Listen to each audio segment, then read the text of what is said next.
Hello, everyone, and welcome to the 2020 virtual in-service. I'm Kathy Freilich, and I'm going to be doing the training for the Adult Outreach Services, and we're going to talk about video calling today. This is a new thing even for us at Adult Services, and I'm going to show you a few devices today, explain what I think about them, and how they can come in handy. So our first slide, you should have it in front of you. Let's see. Again, it talks about the coronavirus and how it's important for us to stay connected with people, even if we can't do it face-to-face all the time. And the video calling does help with this. And again, for communication, it helps when we can see somebody's lips and facial expressions when we're talking to them. There's 2 grants available in North Dakota, the Telecommunication Distribution Program and the ICANN Connect program. Both of those programs will provide these devices. They don't provide the Wi-Fi or the cellular service, but the physical device can be received from that program. If you're interested in applications or know somebody that might be interested, you can get the applications from one of our team members, or you can go to North Dakota Assistive. We collaborate with them all the time for all clients across the state. We have many different styles available. I'm going to show you 3. There's different sizes, different prices, different abilities or features in each one that might come in handy. For example, some can have a very large screen. They're all voice activated. Some of them have picture dialers, and yeah, for everybody's technology level. Okay, let's see, next slide here. Let's go right into the Facebook portal. This is the large one right beside me. You can see on the screen that there's 4 available. The one on the far left is the Portal TV, $149, and this attaches to your television. And now when you're video calling somebody, you have their picture on a huge screen, which could be really important for somebody who has low vision. Now I've tried out the 10-inch one here, and it's very good. Used it and had no problem with it. But here in our office, we have this big guy, 15 inches, and look at it. And you can tell from all of these I have on my desk, you can set them up to be digital photo frames when they're not in use. So it's just scrolling through some of my pictures. Now, let's talk a little bit more about, let's see. A little bit more about the Facebook portal here. It requires a Facebook account. You do need Wi-Fi, and you need a moderate understanding of a tablet type or a touchscreen format. There's 4 different sizes available, like I showed you earlier, a price point for every budget. It uses a smart camera, which is kind of neat. It's the only one here that has it, and you can move around and the camera will just follow you. So that's kind of interesting. It does have access to, I'm going to say Anna, even though you can tell it's not Anna, but if I say Anna, all of these devices will just light up and start talking to me. So you can pair it with Anna as long as you have an Amazon account, so you can use it both ways. So you can stay connected to some of your other Anna products in the house. It does display your Facebook pictures, and you can edit those. So if you don't want pictures on there showing, you can just take them off. Maybe there's some vacation pictures you don't want people in your house to see. You can also add people to your favorites, and the Facebook picture displays a picture dialer. So you don't even have to remember phone numbers or even use your voice. You can just see the pictures and then press the pictures too. So that's another feature that the Facebook portal has that's really neat.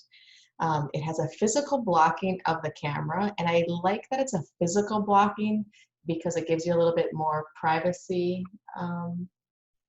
But my only concern is that this thing can be removed from the device, and I wish it was just a slider. But you put it on and it slides over, and now the microphone is off and the video is off. So I just wish that it would stay on the device and just slide over, but the fact that it can come off makes me worry that it can be lost. Okay, so that's the Facebook portal, and you do access it by saying, "Hey, portal." When I was moving it, I don't know if you saw it tip, but that made me think of another feature.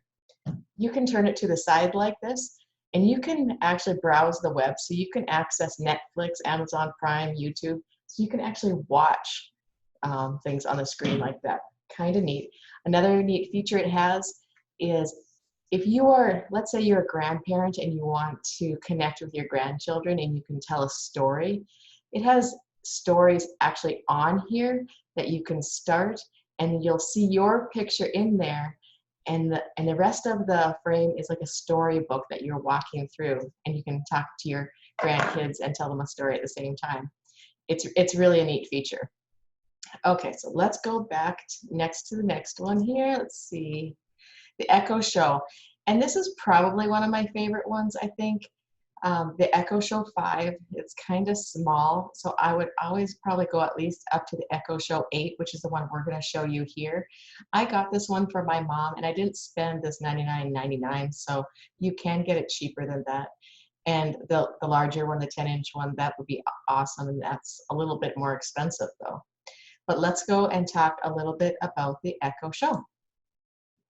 So it does require an Amazon account. It requires Wi-Fi, and you have to have a smartphone. That's how it gets the contacts on there for the video calling.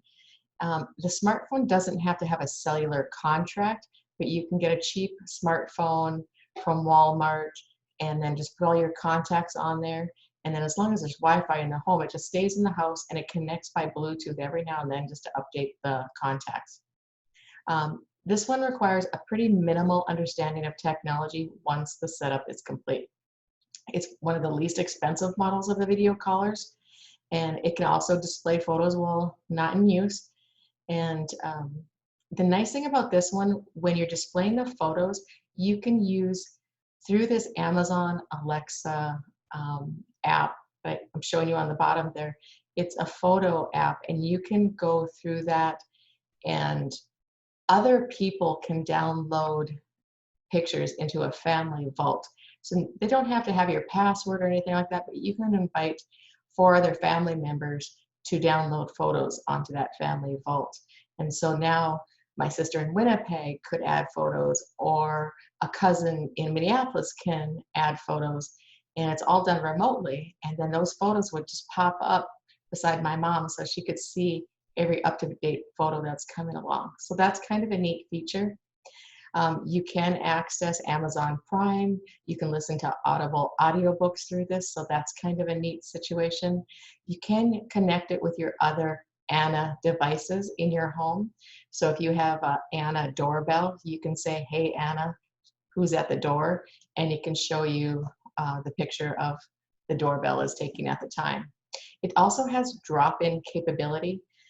Keep in mind that this Echo Show is generally used in somebody's house, maybe in the living room. So if I'm in the kitchen and I want to keep an eye out on the kids, I could say, "Anna, please check in on the living room," and it will drop in. So it opens the camera on the living room, and I can just see what's going on.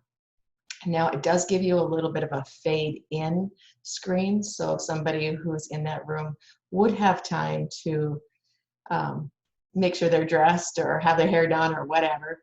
So you have a little bit of a time, so you're not really invading somebody's privacy. This would be easiest to be set up if I wanted to provide this for my mom, and I could say drop in on mom, and it would just open up the screen, and she wouldn't have to do anything. Wouldn't have to talk to it, wouldn't have to do anything. But if I want her to be able to use it to contact other family members, then I have to go the extra mile and set it up with her own Amazon account, her Wi-Fi, and her own smartphone. So I could actually set it up as if it was mine, but have it at her house, and it would still work. But if she wants to have all the access, it's easier to set it up under her own account. Again, you can call, make and receive calls with anybody as long as they have the Alexa app on their smartphone. So you could take your smartphone, download the Alexa app, and then you could call anybody. You just say, "Anna, call so-and-so," or "Anna, video call so-and-so," and that works great. So again, probably the least amount of technology needed once it's set up.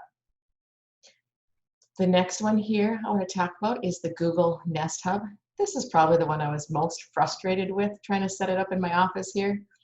The Nest Hub Max, you can see on the bottom, is $229. Now, behind me here, you can see this is the Echo Show, and this is the Nest Hub. They're virtually very close in the same size. And so again, this one is under 100, and this is $229. So as far as the price point goes, I would always lean towards the Echo Show. Now, the Google Nest Hub, let's talk about that a little bit. You do need Wi-Fi, you need a Google account, you need a smartphone to download the Google Home app, the Google Photos app, and the Nest app. So you have to have significant understanding of technology and apps. There's the two sizes to choose from. Again, the regular one is pretty small, and so if you're really needing that visual to understand somebody, I would go for the larger one. It does have a physical turn off for the camera, and it is built in, so you just turn it off on the back side, so that is nice. You can make calls on the Nest Hub, but then you have to enter all your contacts at contacts.google.com. So that's an extra step. It does display the pictures. In order to make video calls, the other person has to be set up with a Google account and have the Google Duo app. So basically there's 4 apps needed to really make this device work well for you. Okay, next, let's see. My final thoughts then. I would always say just consider where and how you're going to use this device. Communication is always easiest when you can see the speaker's face, so keep that in mind as far as the size of the device that you're going to get. Visually seeing someone when talking to them provides an extra sense of connection. If our client already has Facebook or Messenger, my thought would be to go with the portal, this one, just because if you've already got that step taken care of, this would be the easiest to use, and they'd already be very familiar with it. I think I can show you here. Let's see, I can't remember how to get to it. The picture dialer. Oh, let's see. There it is. So there's the picture dialer. And so you can see I've got 9 pictures on there, and I can push a button, and then that would go right to the dialer. Let's see, what else was I going to say about that one? If they do have the low vision, I would opt for the one that goes to the TV or this large one here. Now, if our client has a little bit lower cognition, I would probably go to the Echo Show. This device, again, is the easiest to use once it's set up. If you have a client that's a little bit more tech savvy and wants to get a little bit more out of their video calling, then maybe the Google Nest Hub is the way to go. Again, you can browse on that one too, so you can do a lot of things. Even the portal, you can browse on it too. So I could search the internet for something if I wanted to.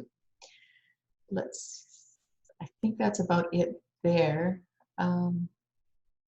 Again, on the bottom, I was just going to say, if you're going to get any of these, I would go the extra step and add the digital photos to it, because I just think that's so neat that you can see photos if it's just sitting there, not being used as a video caller.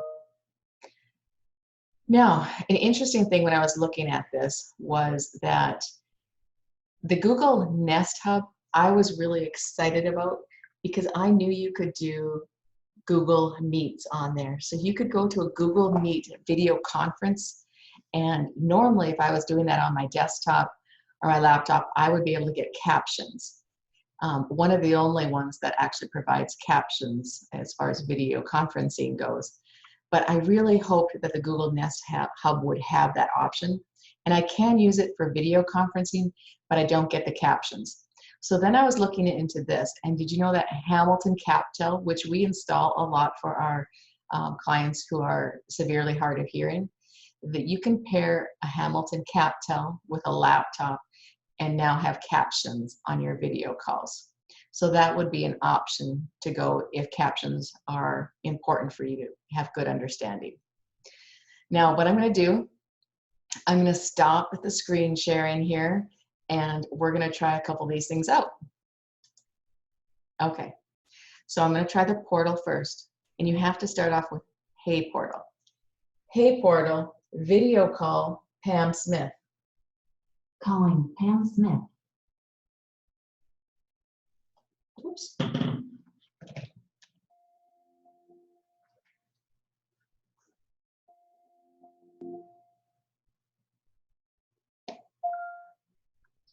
Hello. Hi Pam, how are you?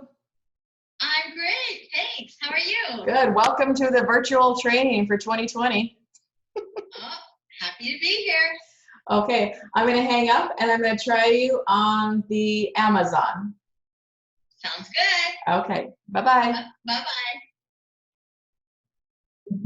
So that was nice and clear, and the audio is really good. Let's try it with the Amazon Echo Show. Alexa, video call Pam Smith. Calling with Alexa is not supported on this device. You can use the Alexa app instead. Sorry, I have the portal set up with Alexa, so that was taking over. Let's try it again. Alexa, video call Pam Smith. Calling Pam Smith's Alexa devices.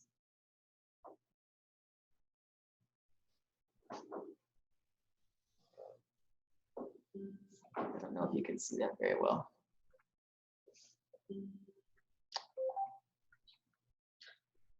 It worked.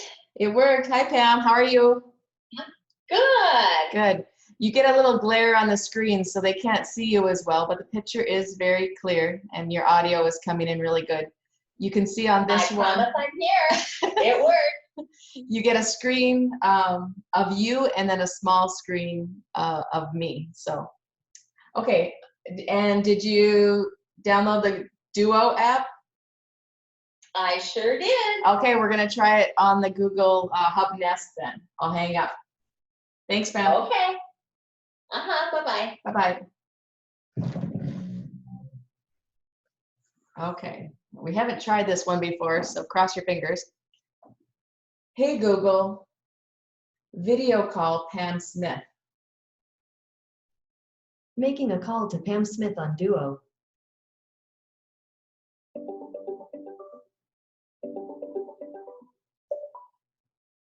Okay.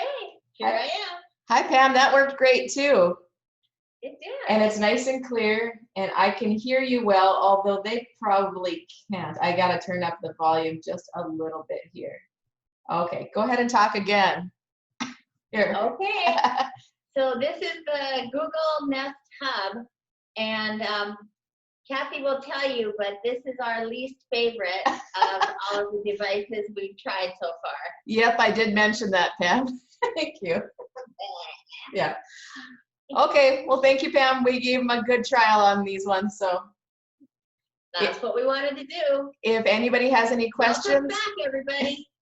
If anybody has any questions, come on up and ask, and I will print off a few of the PowerPoints in case you want to get a copy of those too. Thanks for joining us. Okay, bye, Pam. Bye. Okay. Thanks for joining us here today. We'll talk to you later.